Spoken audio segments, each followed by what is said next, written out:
বাঁচা মরার ম্যাচে নেদারল্যান্ডকে হারাতে ওপেনিং সহ 3 পরিবর্তন নিয়ে কঠিন এক একাদশ নিয়ে মাঠে নামতে যাচ্ছে বাংলাদেশ। দর্শক, প্রথম ম্যাচে শ্রীলঙ্কার কাছে জিতলেও দ্বিতীয় ম্যাচে দক্ষিণ আফ্রিকার কাছে ম্যাচ হেরে কঠিন সমীকরণের সামনে দাঁড়িয়ে বাংলাদেশ নেদারল্যান্ডের বিপক্ষে মাঠে নামতে যাচ্ছে। আর এই ম্যাচটি বাংলাদেশকে জিততেই হবে সুপার 8-এ উঠতে হলে। দর্শক, এমন কঠিন সমীকরণের ম্যাচে মাঠে নামার আগে বাংলাদেশের একাদশে বিশাল পরিবর্তন।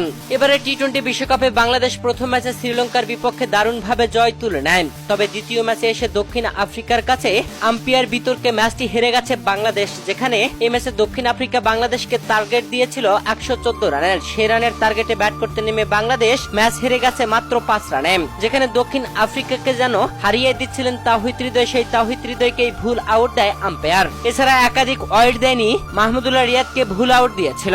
আম্পায়ার বিতর্কে ম্যাচ হেরে বাংলাদেশ এখন কঠিন সমীকরণের সামনে দাঁড়িয়ে। বাংলাদেশের লক্ষ্য এবার নেদারল্যান্ড, যেখানে ওয়েস্ট ইন্ডিজের স্টেডিয়াম আর্নস ভেল স্টেডিয়ামে এই ম্যাচে নেদারল্যান্ডের বিপক্ষে খেলতে নামবে বাংলাদেশ।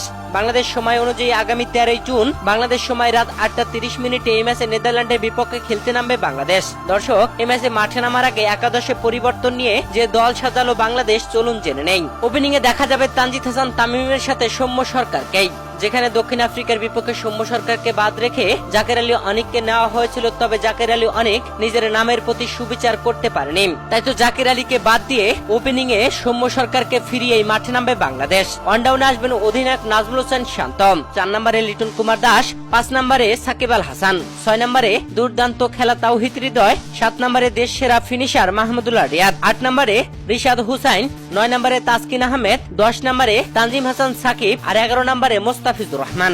দর্শক, বাংলাদেশ কি পারবে নেদারল্যান্ডের বিপক্ষে জয় তুলে নিয়ে সুপার 8-এ উঠতে? জানাবেন মতামত ভিডিওর কমেন্ট বক্সে।